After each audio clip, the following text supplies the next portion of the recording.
परम सत्कारयोग गुरु प्यारी सात संगत जी, राधा स्वामी जी। सात संगत जी, हमें सबसे पहले ये समझना चाहिए कि नामदान कभी लिया नहीं जाता।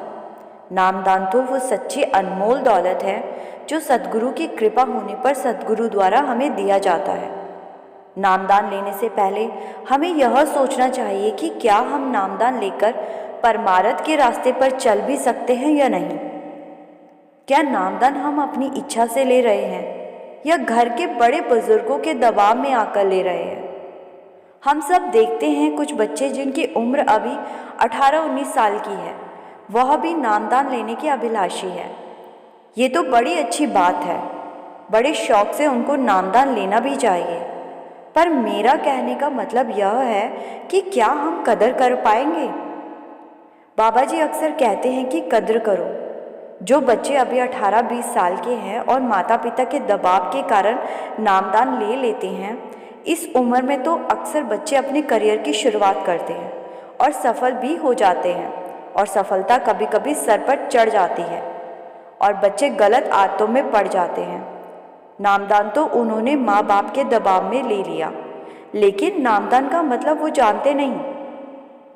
फिर आगे चलकर बहुत दुखी होते हैं, जिससे परमार्थ का रास्ता तय करना मुश्किल हो जाता है। इसीलिए नामदान के लिए कभी भी अपने बच्चों पर दबाव मत बनाएं। जब वो खुद आपसे मालिक की चर्चा करने लगे, रूहानियत की बातों में दिलचस्पी लेने लगे, तब आप उनसे नामदान के महत्व की बात कीजिए। आपको लगे कि अब वो नामदान के महत्व को समझ रहे हैं, तभी उन्हें नामदान के लिए प्रेरित कीजिए। दबाव मत डालिएगा। यह परमार्थ का रास्ता इतना आसान नहीं है। ये तो आग का दरिया है और डूब के जाना है। यह सफ़र है रोज़ रोज़ मरने के अभ्यास का। इसीलिए नामदान के लिए तभी जाएं जब आपके ऊपर किसी का दबाव ना हो, क्योंकि हम सब ने नामदान मिलने के बाद खोज करनी है कि परमात्मा है कहाँ। वह सिर्फ रास्ता बताएंगे, अभ्यास हमें करना है।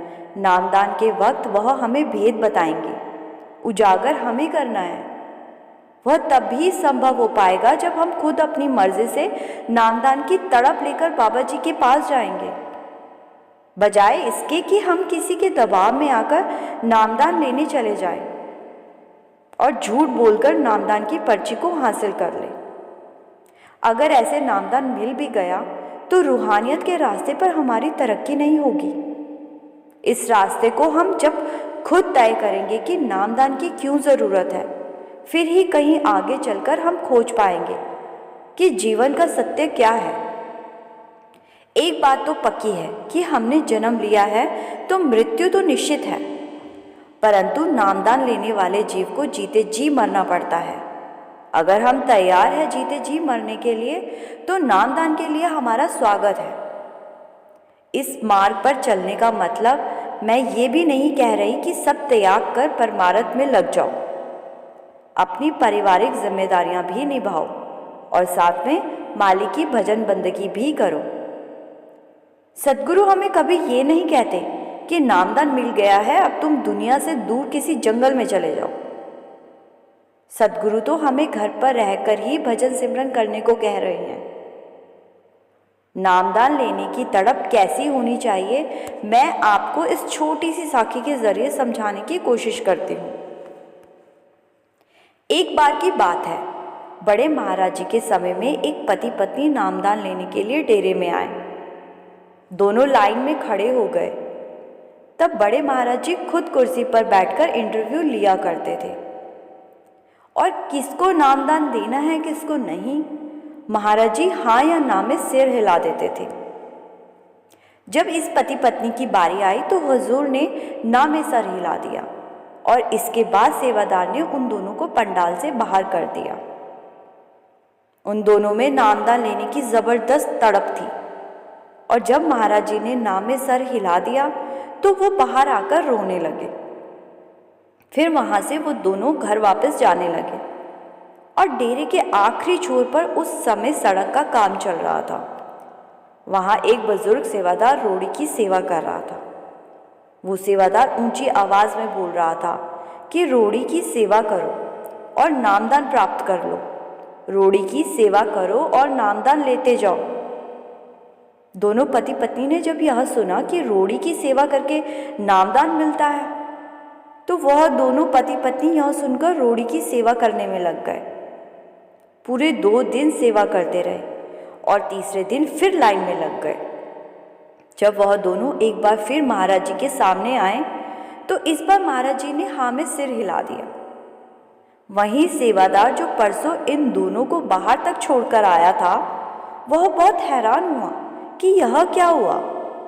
तो उसने महाराज के कान में कहा कि हजूर, आपने परसों दोनों को नामदान देने से मना किया था, पर आज हाँ कर दी, मुझे कुछ समझ नहीं आया। तो महाराज जी ने फरमाया कि वह जो बाहर सड़क पर रोड़ी की सेवा कर रहा है, वह सबको जोर जोर से बोल तो रहा है कि रोड़ी की सेवा करो और नामदान लेते जाओ। यह बात उसको समझाओ कि ऐसे ना बोले, ऐसे ना करे, हर किसी को ऐसा ना कहे। उसकी कही हुई बात हमें पूरी करनी पड़ रही है। आगे महाराज जी ने कहा कि वह तो मालिक की मौज में इतना मस्त हुआ पड़ा है कि जो मुंह में आता है वो सबको बोल रहा है। और इधर इन दोनों ने नामदान लेने के लिए इतनी ज़बरदस्त तड़प दिखाई कि उस सेवादार की बात मानकर ये दोनों पूरे 2 दिन रोड़ी की सेवा करते रहे। इसीलिए मैंने आज हाँ में सर हिला दिया। मैं फिर इनका दिल कैसे तोड़ सकता हूँ।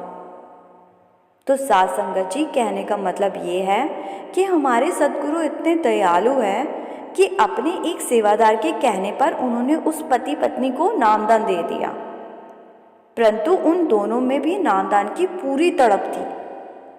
तो जब आपके अंदर ऐसी तड़प आए, सिर्फ तभी नामदान की अर्जी लगाना, नहीं तो लोगों के दबाव में आकर और वहाँ झूठ बोलकर पर्ची तो हासिल कर लोगे, परंतु आगे चलकर कड़ी तपस्या ना कर पाए तो ये गलत हो जाएगा। हमारे बाबा जी दयालु ही इतने हैं कि नामदान देने से पहले हमारी परीक्षा तक नहीं लेते और हम दूसरों के दबाव में आकर लाइन में लग जाते हैं। एक समय था जब नामदान लेने के लोग पता नहीं कहाँ कहाँ भटकते थे, कई कई महीने कई कई साल भटकते थे कि एक पूर्ण गुरु की शरण मिल जाए। पूर्ण गुरु मिल जाने पर भी उनको इतनी आसानी से नामदान नहीं मिलता था जितनी आसानी से आज बाबा जी दे देते हैं। इसीलिए हमें भी कद्र करनी चाहिए। बुखारे का बादशाह भी पूरी दुनिया घूमा था एक पूर्ण संत की तलाश में। फिर वो भटकते भटकते हिंदुस्तान आ गया और काशी में कबीर साहब का शिष्य बन गया। अपना सब राजपाट छोड़कर वो कबीर साहब के आश्रम में रहने लगा। कबीर साहब ने 3 साल तक उसकी परीक्षा ली थी, तब कहीं जाकर नाम की बख्शिश की थी। ऐसी तरफ चाहिए हमें भी नामदान लेने से पहले। साध संगत जी, साखी अच्छी लगी तो लाइक और शेयर ज़रूर कीजिएगा। गुरु प्यारी साध संगत जी, राधा स्वामी जी।